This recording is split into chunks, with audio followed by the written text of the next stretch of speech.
this is a interesting topic. I'm going to revisit it again. Today we're going to be talking about narcissists and their pets.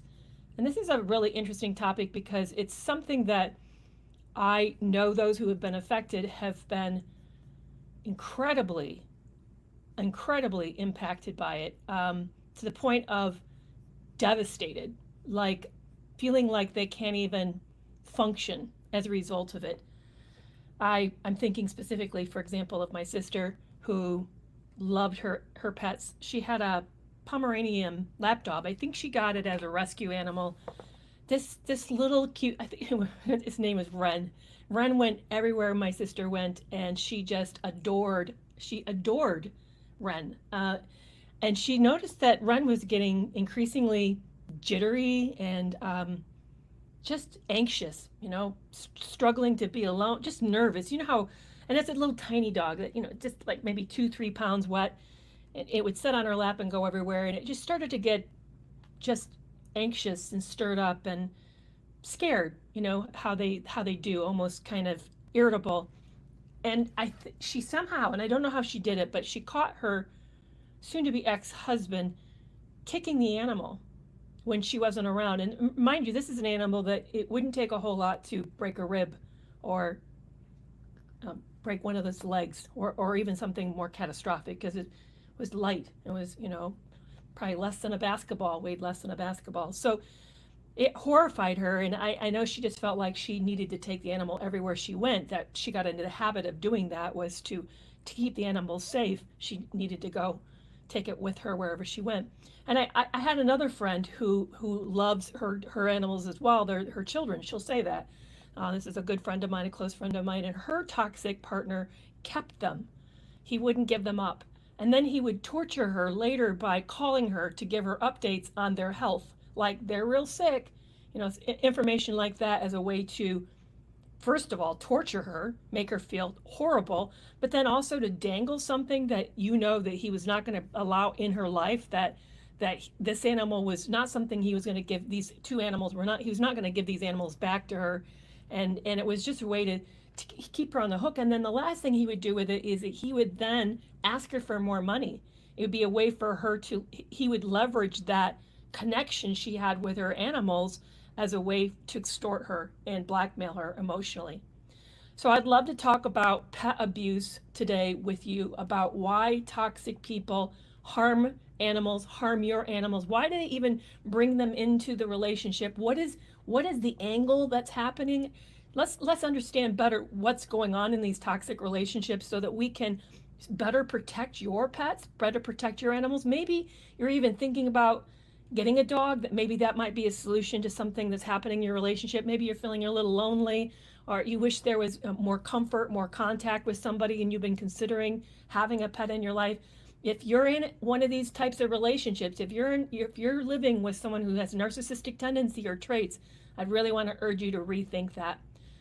It's interesting that my ex, and I wrote about it in the book Love You More, my ex used pets as a way to exert control. Here's one of the tactics they love to do is they love to test you. They'll often set a limit. Like what mine did is that you can't have an animal. I hate animals. You can't have an animal. And then he would even tease me by looking at a robot dog we might see at the grocery store, at a, like a Target or a Walmart, and say, you could have one of those, but that's the closest you can have to a real animal. Now, I wasn't in the stage of life that I cared. I'd had a pet. I had Zoe, a golden doodle, for 8 years. I adored her. She ended up passing away suddenly from kidney failure, and I just really wasn't in the space to wanting to do it again. Plus, I was wanting to travel, so I wasn't mentally. But here's what I failed to see, and I don't want you to fail to see this. That what he was doing was actually a test. He was actually checking out whether or not I was going to allow him to have control and to set the pace for the relationship, to be dominant in the relationship, that he was actually going to get to determine what I did or didn't do, limiting my autonomy, limiting my free will. And I want you to really watch out for that.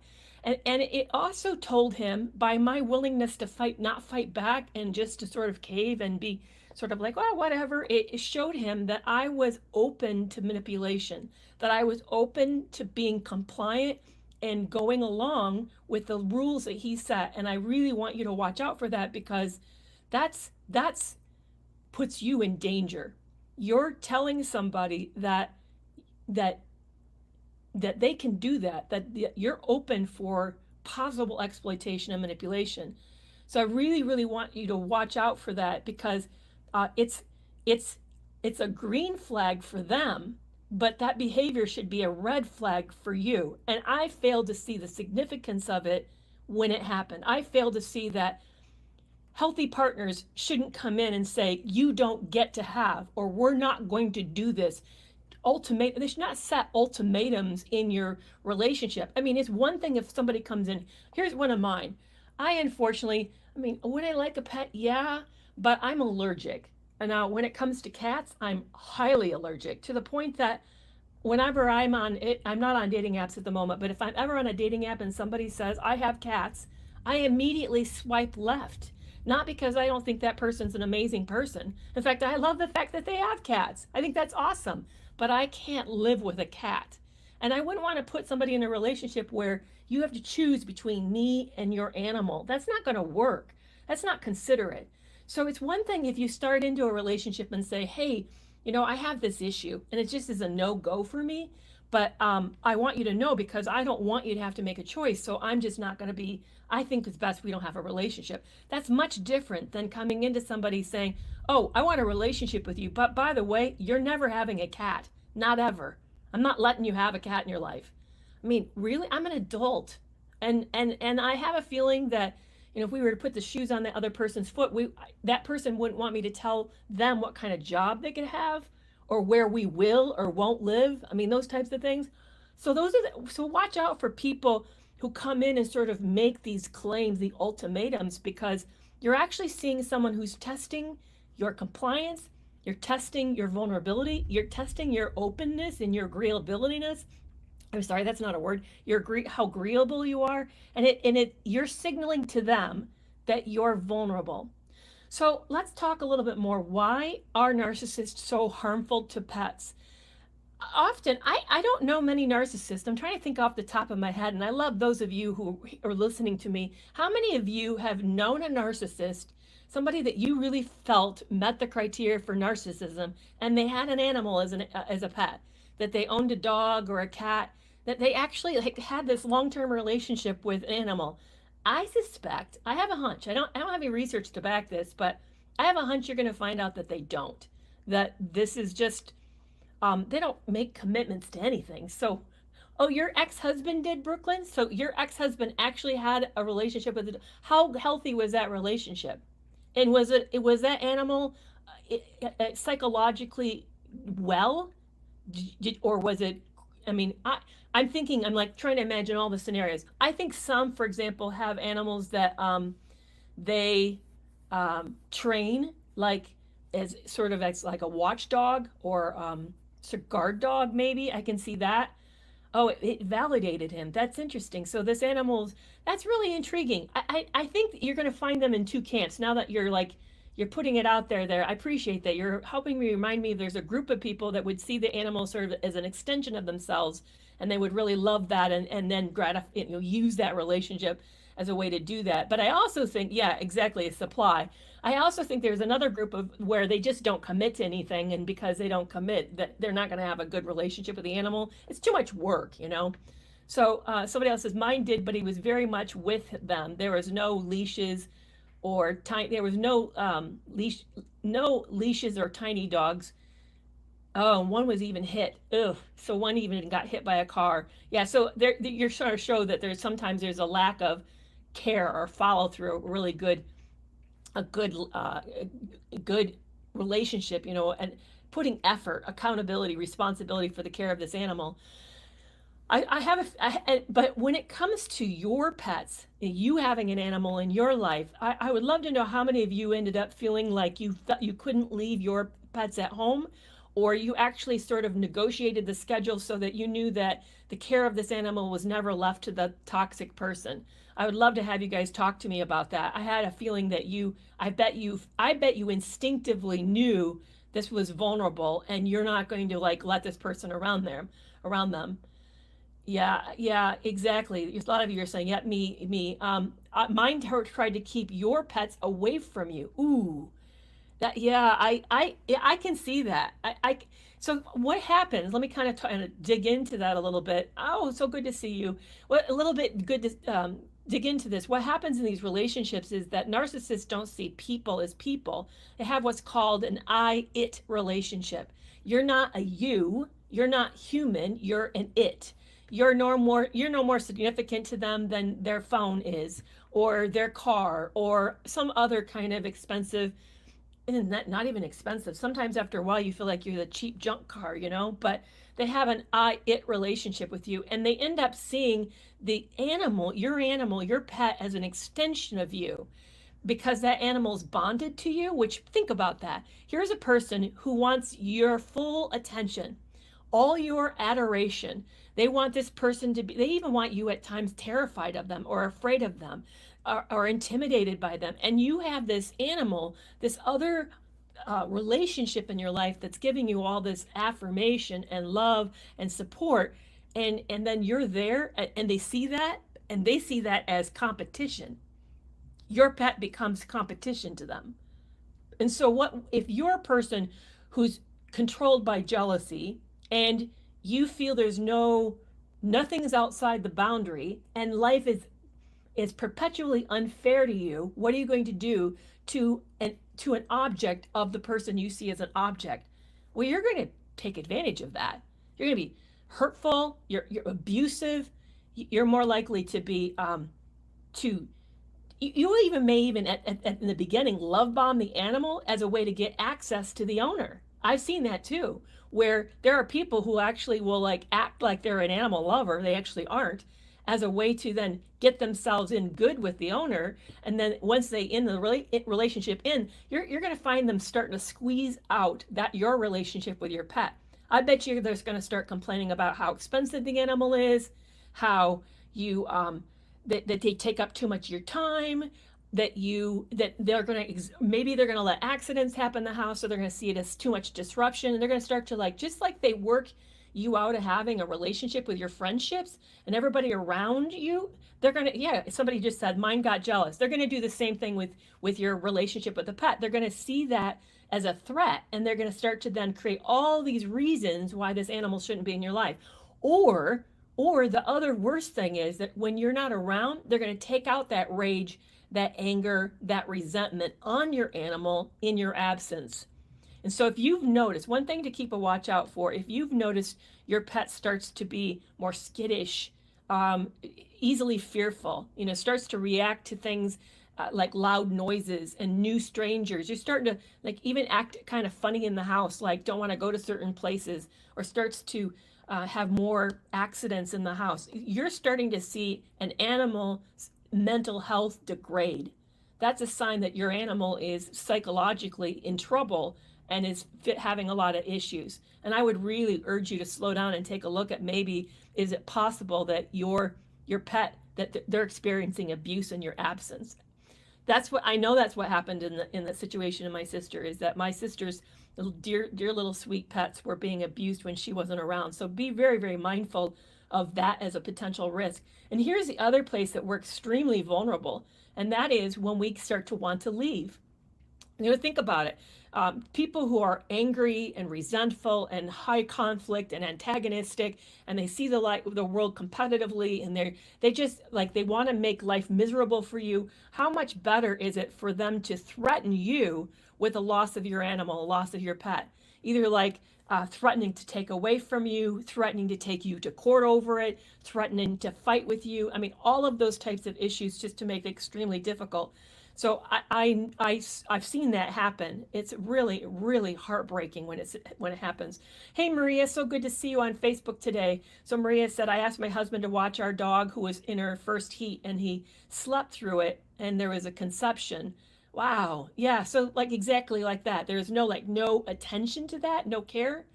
Oh, and RW, I'm so glad you're here, RW, today on YouTube. You said yours would hide under the bed and then just mysteriously was no longer around. She mysteriously passed away. How awful. I bet that broke your heart. Really broke your heart.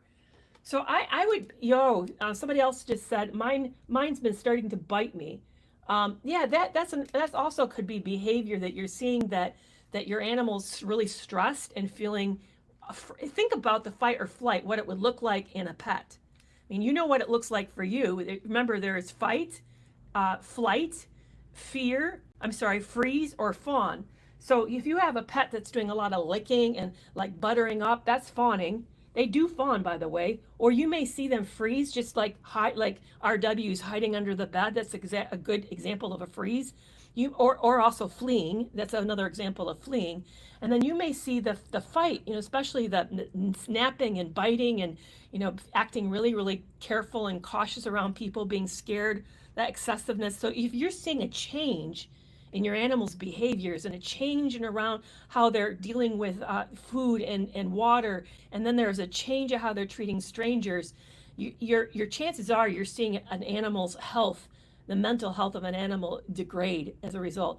I was listening today to Dr. Ramadi's narcissistic certification training, and she has a forensic psychologist on for the legal ethical ramifications, who actually is she is a court.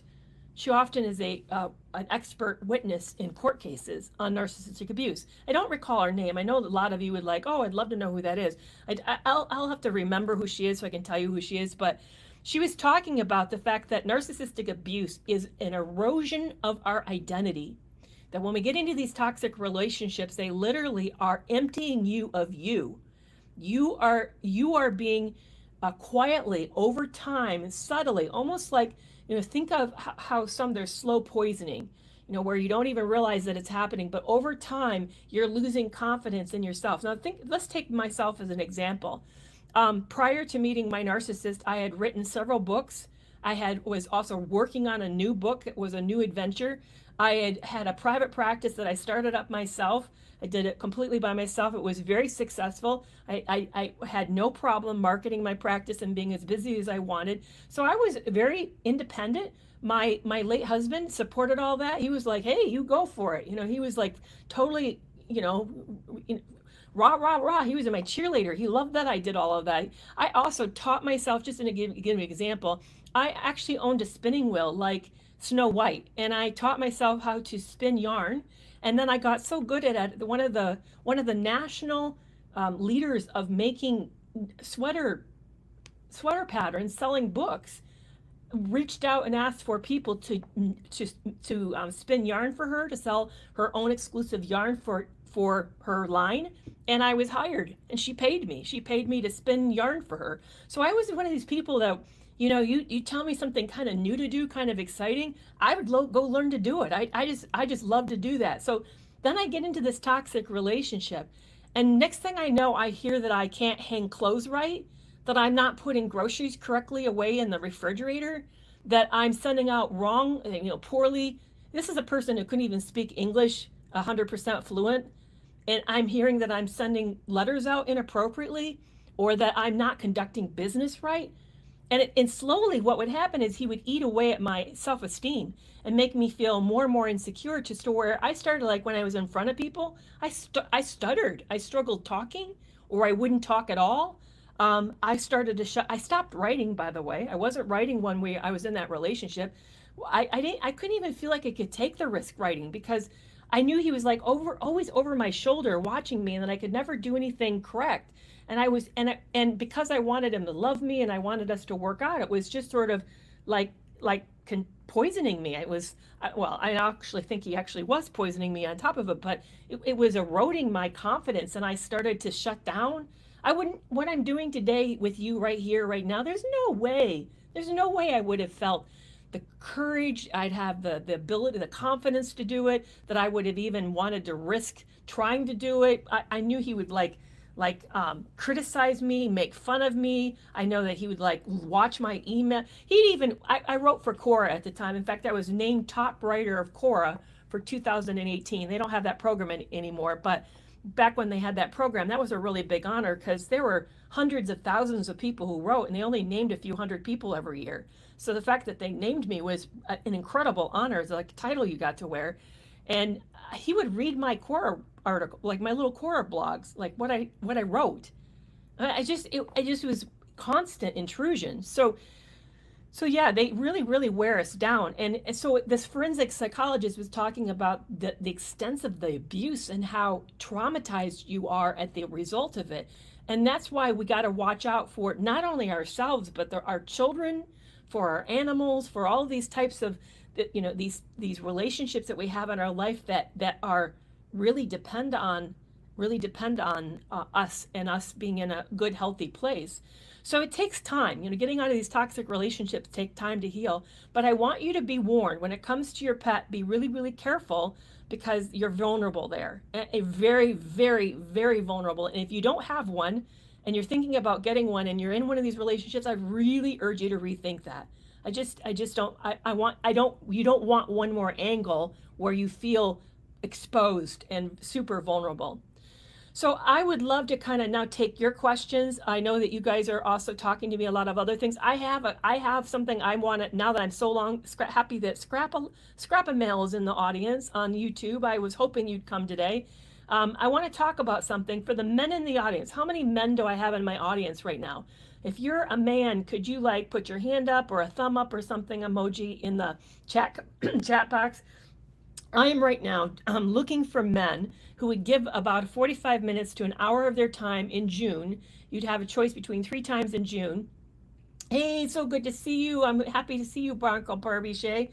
Yeah, I would love to have you, if you're interested, if you'd be open to giving me 45 minutes to an hour. I would like to know how to help you, how to target a conference that would be instrumental to you and address the issues that are the nearest and dearest, the things that make you feel that you wish you had some place to go to around.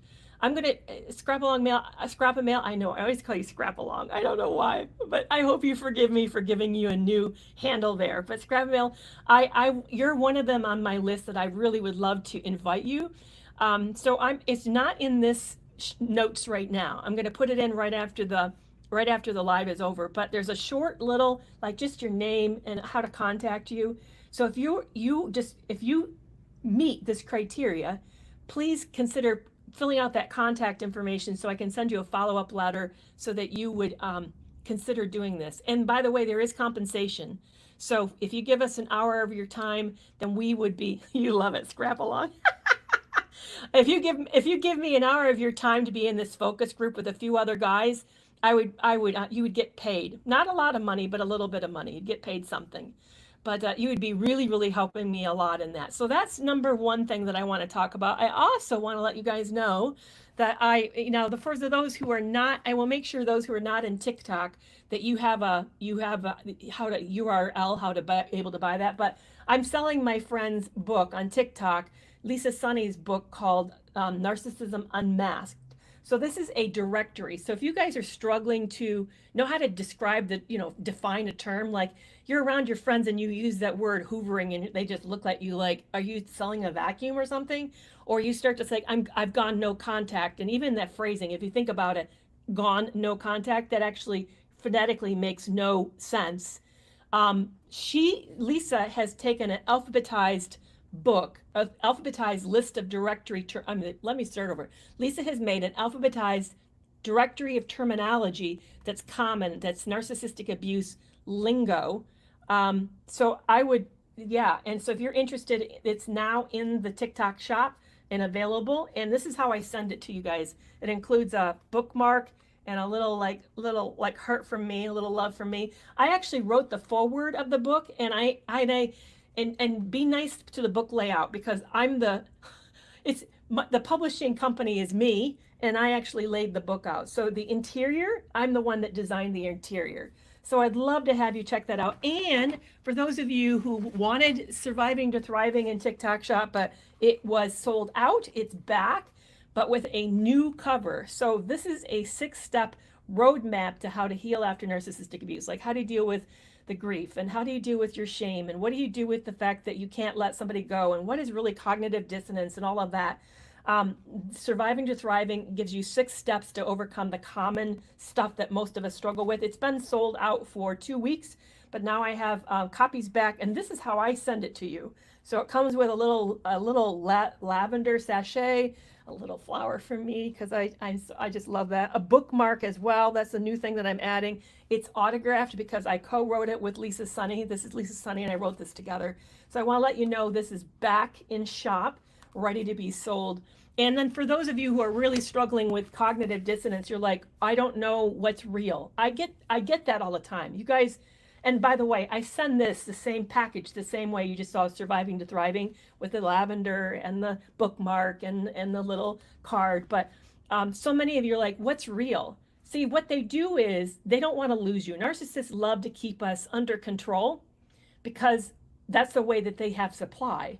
And it's also a way for them to feel powerful and to feel superior, because they really see themselves as above you, the superhuman. You're not even human, but they see themselves as superhuman. And so when you're in a relationship, they give you this like mixed message. Mine used to say, here, think about the irony of this. And I write about this in Love You More, which I'll talk about that in a second, Love You More. But think about the irony of it. Mine used to say all the time, you have no idea how much I love you. He'd say that all the time. You have no idea how much I love you. Now, I truly believe, and I've talked to several experts and also one of his ex-wives who also believes the same, that he was poisoning me, that I was actually being slowly killed so that he can inherit the money, because he stood to inherit. He was named in my will as the primary heir. And he also, one of his other ex-wives also believed that he was poisoning her. So think about the irony of that, the confusion. You have no idea how much I love you, and yet this person's probably trying to do away with me. What's real? It's so crazy making, like completely crazy making. So you end up like can't tell what's true, because they do things like they'll bring you home something that you've been really thinking about and wanting a whole lot, and then they'll scream at you about the refrigerator or call you a really horrible name. Or one of the things he would do is we'd have a really great afternoon or evening, take me out, and it would be super special when we get home, and then he'd turn the TV on. It's as if I disappeared, like he forgot me. Or he would gaslight me in some way that makes me really feel crappy, and it causes cognitive dissonance. So if you're struggling with can't figure out what's real, this is actually a workbook. This workbook will help you walk through it so you can figure out what's true and what's real. And then those of you, I wrote my story. Love You More is actually a true, written like a true crime novel. It tells you the whole story. It's not like a self-help book, although the epilogue, the epilogue, I give you the analysis, a psychological analysis of what I think happened as a psychologist. But I tell you, so you can experience my confusion firsthand. You'll go through exactly what I go through. And I know I'm going to frustrate you. In fact, I'm going to take a live, and I'm going to, for fun, and read the top reviews, like the top worst reviews. And let's have fun with that, what people say about this book. Because you either love it or you hate it. So I get those who like really run me down and think that I'm like crazy or probably the worst psychologist ever in the entire world, and they hope I've gotten my act together. Or I have other people who certainly like relate and understand. Yeah, First Steps to Leaving a Narcissist is my book. I wrote that book. And this is another book that I wrote as well. So I thought it would be fun I'm going to plan a TikTok shop live for Love You More, and we're going to read the reviews. One of them said that I had to have had stayed because of all the great, that I must be getting so much of it, and it was so wonderful that I just couldn't leave. It's just like, wow. Wow, I didn't know. I'm glad you told me. News to me. Anyway, so yeah, hilarious. The things that people will concoct as an explanation just because it doesn't make sense. So, and I'm starting to write a new book. I'm working on my first chapter. It's going to be a year-plus long project. I can see that, and man, it's going to be tough. I know that it's going to be really a lot of, Yeah, thanks, Grab Mail. It is hilarious. I know you're struggling with a relationship right now. I'm sure that's why you're staying. It's so great. All of that is really great. It keeps you there, I'm sure. Yeah. But anyway, starting to work on a new book, and it's going to be about it's a memoir slash self-help book. I don't have any idea for a title yet. I'm not far enough along to have a title, but and I'm gonna let you guys, if you become a paid subscriber, and I'm thinking I'm just gonna like add it to my bottom tier. I have tiers. For those of you who don't know, I have tiers. The bottom tier is a subscriber. The next tier up is a community plus a subscriber to the newsletter. And then the next tier up, you get to be like group coaching and all the stuff you get to be a part of in addition to the community. But I think I'm going to add it to the bottom tier. For $5 a month, you get to read it in a more raw form. Yeah, I'm sure it keeps you staying. Yeah, I'm going to let you be able to read it in a raw form, and to let me know what you think. And I've already broke down the chapters. At least I may change the chapter titles, but things like afraid, or the unknown, being loved, living in my skin, feeling guilty. I'm going to like dive into the guts of these emotional states that we struggle with as survivors after these relationships, and the way it impacts us psychologically and leaves us feeling really broken and wondering if we can ever really recover around these areas. And then when we look at our future, I hear it ends up often. I know I felt this way, and when I heard this, I was so struck. How many of you felt like that relationship was your whole life, and that when it ended, your life ended with it? I know I did. I mean, I walked out with 2 suitcases, no car, no house, no home. And I was living on the floor on a mattress in my kid's bedroom with my oldest son dying of leukemia. I felt like my life was over. And but I heard a really great saying. It was just a chapter. It's not your book. You're the story. You're the story. And your story isn't finished yet because you're not finished writing your story. So this is what this book's going to be about. It's me discovering my next story, but as I unpack the ways in which narcissistic abuse has eroded my confidence, left me wounded and injured and insecure and shaky and struggling with confidence and struggling to redefine who I am because so much of who I was got stolen and co-opted. So this is going to be like, look at these emotions. If you've read Glennon Doyle, and I'm not saying I'm Glennon Doyle, please hear me. I mean, I think she's fucking amazing. I'm not Glennon Doyle, but when she wrote Untamed, that was really like and by the way, her experience is similar to mine. She came out, I don't know if you guys are aware, she wrote the book Love Warrior. Love Warrior is about her a relationship with a sex addict. And my ex is a sex addict. He will tell you he's a sex addict. I don't know if he says it today, but he said it all the way through my marriage that he was a sex addict.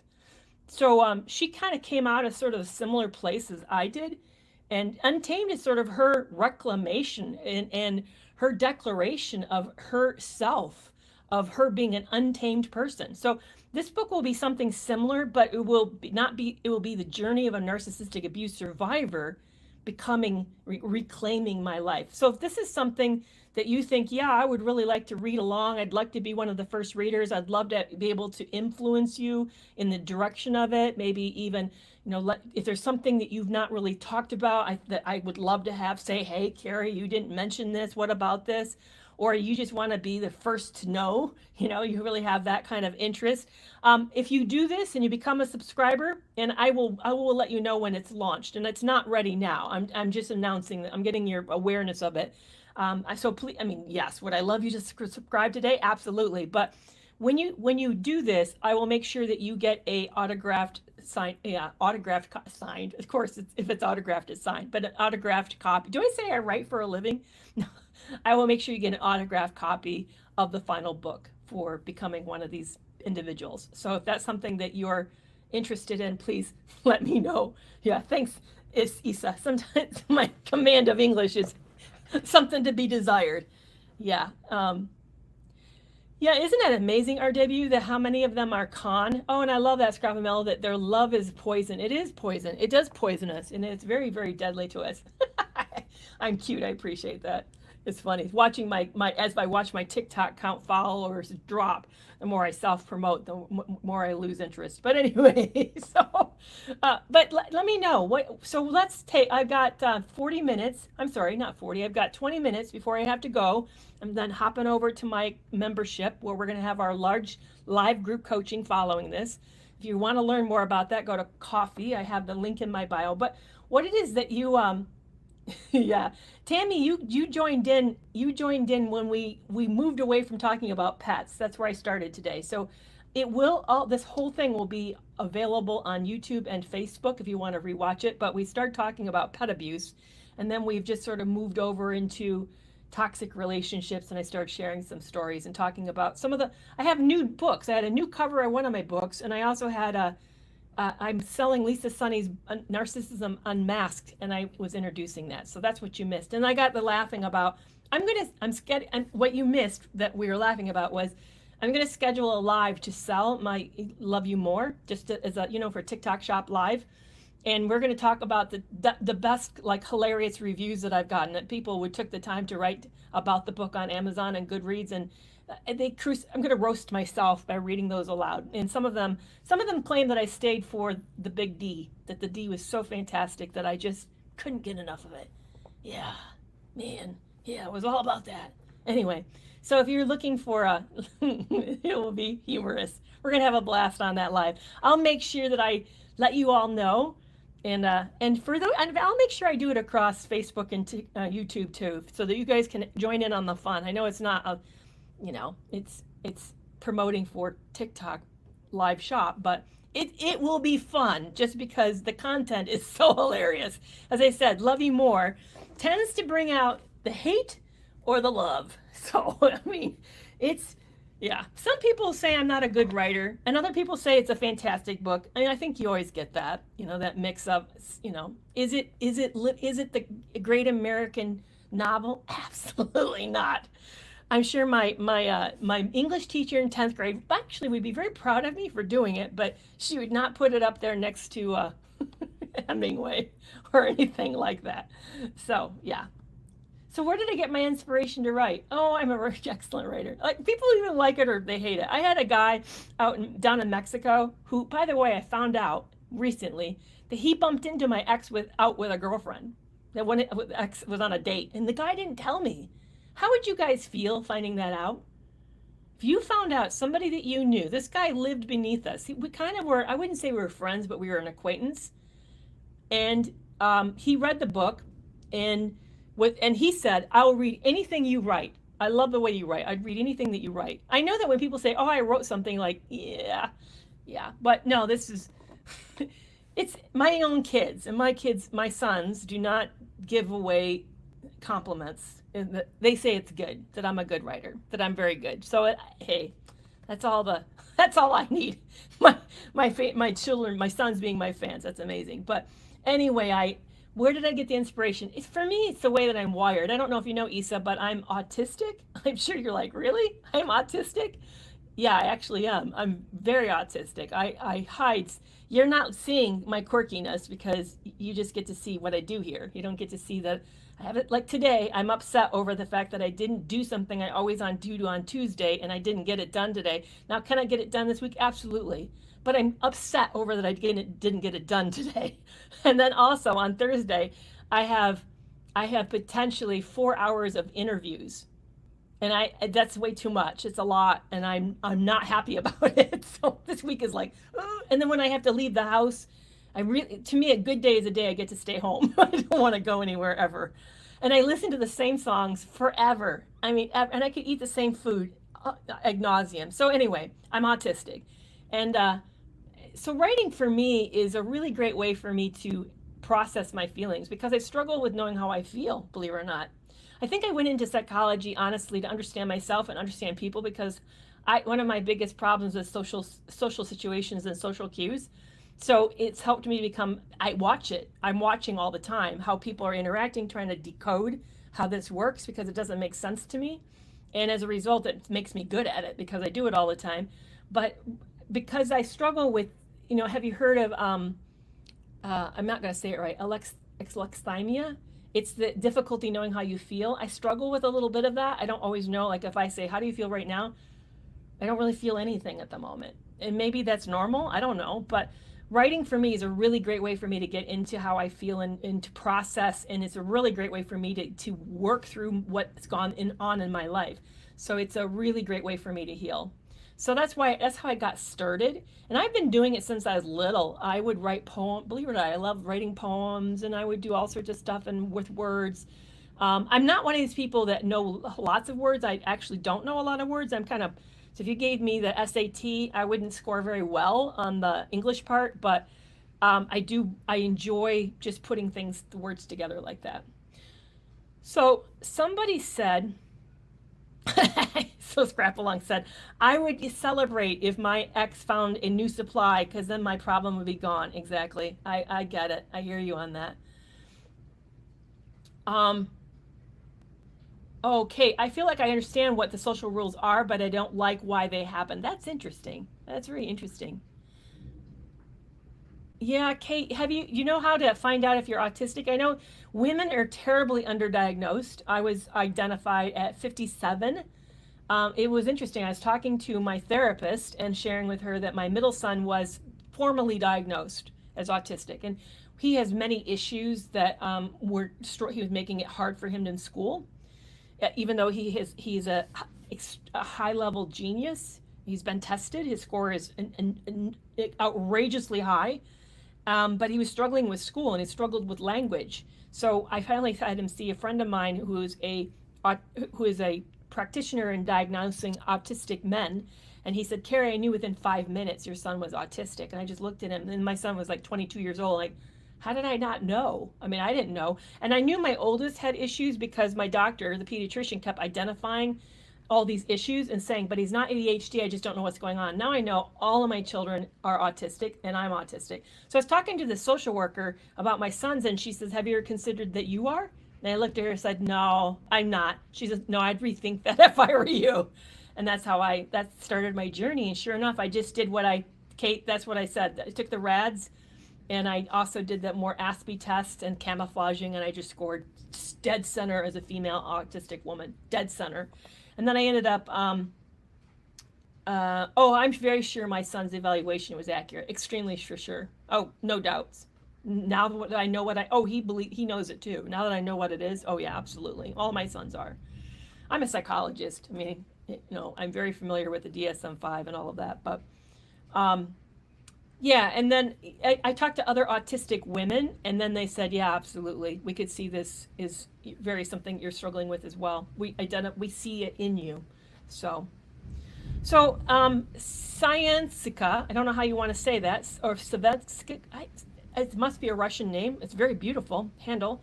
Hey, Kerry, my narcissist ex did a reverse discard. Do you think they do this so they can come back saying you left me, that I didn't leave you? Absolutely. Yeah, so what a reverse discard is that they make it so miserable. They make sure that you find out all of this bad stuff, so much so that you leave them because you have no choice. They essentially push you out. Yeah, absolutely. And it's a great way for them to keep the good woman or the good guy reputation. I didn't do it. I don't know why this person did it. I mean, I never worked so hard for this relationship. I mean, they do that so they can have that. They say that. And also, it's a great way for them to say, well, you wanted this. I never wanted this. And then that way, then they can circle back and claim that, can you try and make it work? And yeah, it really, in a way, keeps the door open for them in a big way. You said that she has a dog and it made me get really close to it. Then she has another way to hurt me around it. Absolutely. Yeah. And what a great way to be able to do that with you is to then torture you now through the animal as a result of that. By the way, I can tell you're a man, you missed that I'm looking for men to join a focus group in June. and I don't have a link in the show notes yet for YouTube, but I'm going to put them up in there, that I would love to have you consider joining for 45 minutes to an hour of your time. You would get compensated financially for that time. It would be sometime in June, and we're really looking to understand more about men and what men are struggling with and how to help men after these abusive relationships. Because here's one of the things I've noticed. When I talk to guys, and I even ask point blank, were you even slapped or struck or shoved or pushed or touched by this person? And would you ever consider that abuse? And like, no, it's not abuse. Yeah, it happened, but it's not abuse. What? Yeah, it's abuse. You were abused. And I bet you this person did really awful things to you too. I bet you they manipulated you. I bet you they one-upped you. I bet you they played passive-aggressive games with you. I bet you they emasculated you. I bet you they played their friends against you, that they triangulated you, they talked about you behind your back, they betrayed you. Yeah, absolutely. And yet men are not allowed, and this is a part that really disturbs me, men are not allowed to say, yes, me too, it happened to me, and I count myself among all the other victims, because that's not okay. I just feel sick about it. So we're putting together a group so that we can help men and what their top needs are. Because here's the thing, we can't use the language we would use for women. You guys talk about it differently. And so when we talk about it using women's language, you end up like, I don't get it. You're like, no, that is uncomfortable. I can't, it's not safe for me to identify that way because it's not safe for me that way. So I'm realizing that we have to approach it in a different way. And I need to know what your language is so that I can help you get the help that you need, or even know what kind of help you need. So, men keep saying, I want help, but then I bet you it's not easy to access the help because it's not okay to access help. So I'm so excited, and I really would love to have you guys plan to become part of the focus group so we can understand better exactly the man's experience. I bet a lot of men watch women creators because there's not a lot of male creators talking about male experience. Very few men talk about their own experiences. They talk about narcissism. They talk about relationships. I'm thinking right now off the big ones off the top of my head, like Richard Gainin and Banishness. I don't even know how to say it. It's Banisha. There's men talking, really, like even Dr. Les Carter, have big platforms, but they're not talking about themselves. They're not talking about what they went through. They're talking about what happens out there for other people. So there's not many men creators who talk about it from a personal experience, which is then that, like, wow, how tough. But I also think there's not a lot of resources for men either. And so watch for it. It's not in any link yet, but like Isa, thank you so much for saying that. And same with you. I can't say your name, Svensinka. I would love to have you guys become part of the focus group so we can better understand that. And I will pop that into my live, pop that everywhere within the 15 minutes after this live ends, which is going to end in about 8 minutes. So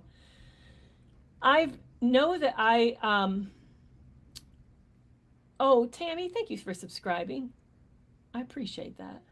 Yeah, sign you up for, yeah, Isa, I will put that link in my bio right after this. Do I plan to have a live talking about cheating?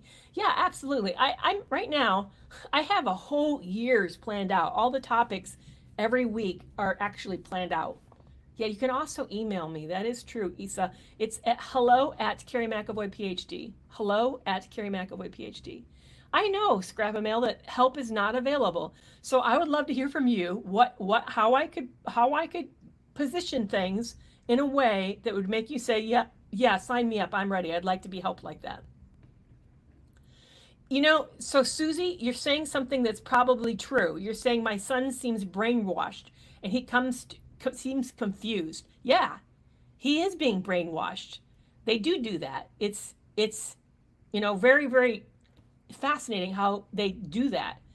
And it makes it hard for you as a mom to know how to show up, because you don't want to alienate this person. Like, he may not be ready to. So here's some advice for those of you who are watching a loved one go through this and you don't know what to do, especially when it's your kid, your adult child.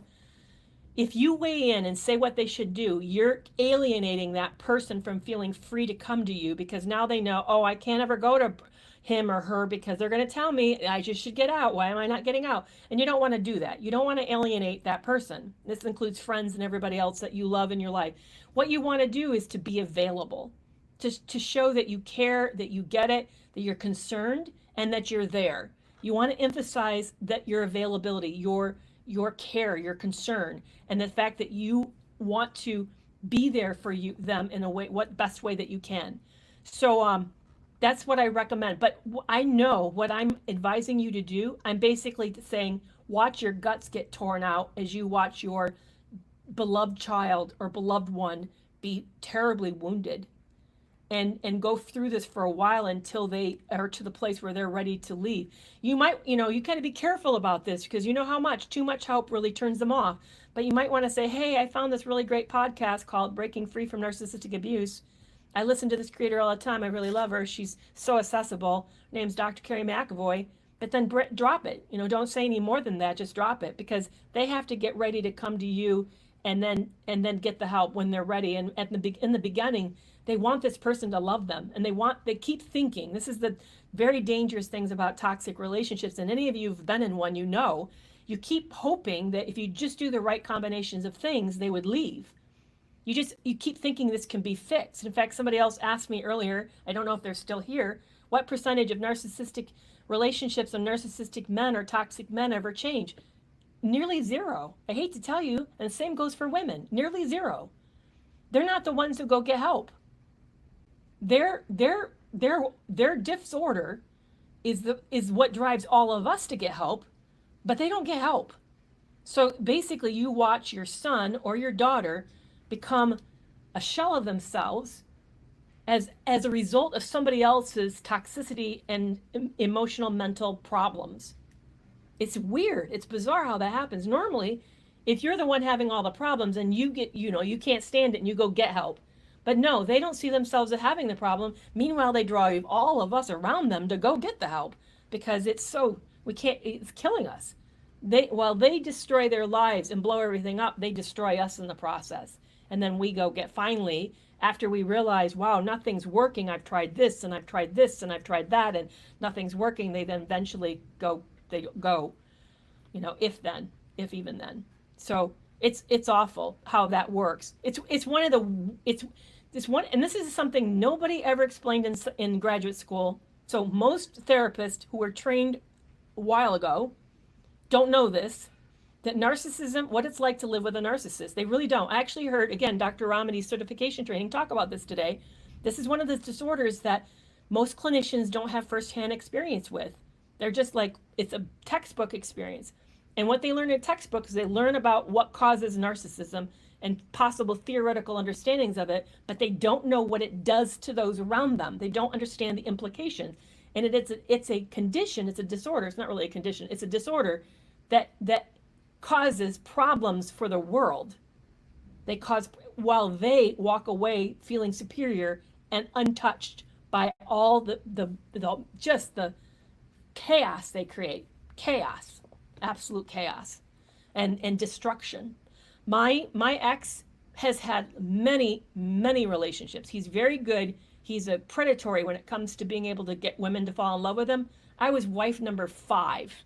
Just let that sink in for a second. He's engaged, I'm sure. I don't think they've married. Nobody's said that to me. Not that I have any contact with him, but I've not heard that he's gotten married. But the number of women he's been involved with are in the hundreds to thousands. And he's very good at it. And he just leaves this swath of destruction behind him. Just a swath of destruction. So Isa, I'm going to turn the question to you. How did you fall for it? And I have a feeling the way you fell for it is the way I fell for it. They're very good in the beginning. They're very good. Did you see it? I didn't see it. The person I met, I found out later, never existed. I thought I met. This is how much mine was a camouflage. He hated animals. He hated them. I mean, hates them. He admitted to me privately he killed them, which I probably can't say on TikTok. But yet one of the women he was involved with, dating while he was engaged to me, owned 5 animals that slept with her. What? That makes no sense. He told me he hated country music. She was big time into country music and even went to a country music concert. And I wonder if he went to it with her. So that's how we fall for it. They create the person we want to see. And we think we met this perfect match. We think we met our soulmate, our partner. And we find out when we get into it, when they show their real self, we get this mixed message. We sometimes get little pictures of that person back that keeps us confused and hopeful. And then we also see all this crappy stuff and we keep thinking, well, what happened? Where did that person go? What changed? What can I do to, make it change back? And we work and we work and work. And that's how we get stuck in these relationships. Well, I'm glad you actually didn't have that experience. That's really, yeah, and I agree. Helping a sick friend, that does feel nauseating when you're done, because you look at all of this and you think, how could I have not seen this? Here's one of the things, and I will end this because I got to wrap it up. And Susie, you want to know how to get the books? They're right in TikTok shop. So you just go to my shop and the books are right there. It makes it nice and simple for you. But here's the thing that I didn't understand, and it's a thing that I think most narcissistic abuse survivors don't understand, is that we were deceived. And there's nothing, we get blamed as victims a lot. That we're stupid for not seeing it. We should be less vulnerable. We shouldn't trust everybody so readily. Now let's think about it. We all like the idea of a utopian. We wish we lived in a better world, a perfect world. What would a perfect world be like? Well, there'd be no crime. We'd all treat each other really nice. You'd be able to leave your doors unlocked. You'd be able to leave the keys in your car. Nobody would take anything for anything. And would you then need to be cautious and self-protective and on vigilance, be vigilant all the time? And we wouldn't think you're stupid for doing any of that.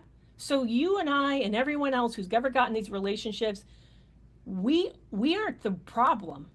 Our trust, our vulnerability, our transparency, our authenticity is not the problem.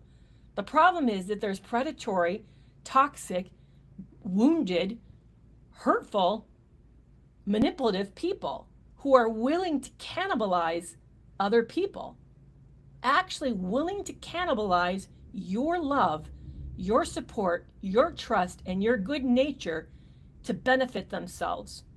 That's the problem. Not you. It's that behavior is the problem.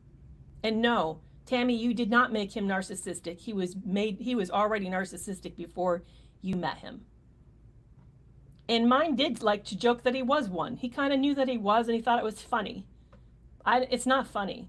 It's horrible. So this is really great. I love that we got into these topics today. It was just tough topics. We started out talking about a pet abuse. For those of you who want to go back and hear the first half hour about pets, and also the podcast this week on Breaking Free from Narcissistic Abuse is completely devoted about pet abuse, so you can hear more about it there. But thank you so much for joining me. Next week, we're going to be talking about snooping. Is snooping ever allowed? When is it? Why do people snoop? Should we snoop? What do you think about that? So we're going to get into snooping next week at 4 o'clock on Tuesday, Central Standard Time, actually Central Daylight Savings Time. So I can't wait to have you guys come back. We'll be talking about snooping. And by the way, I was a queen of it right here. I even stalked him one day. I followed him across town on foot one day. I just couldn't stop from doing it.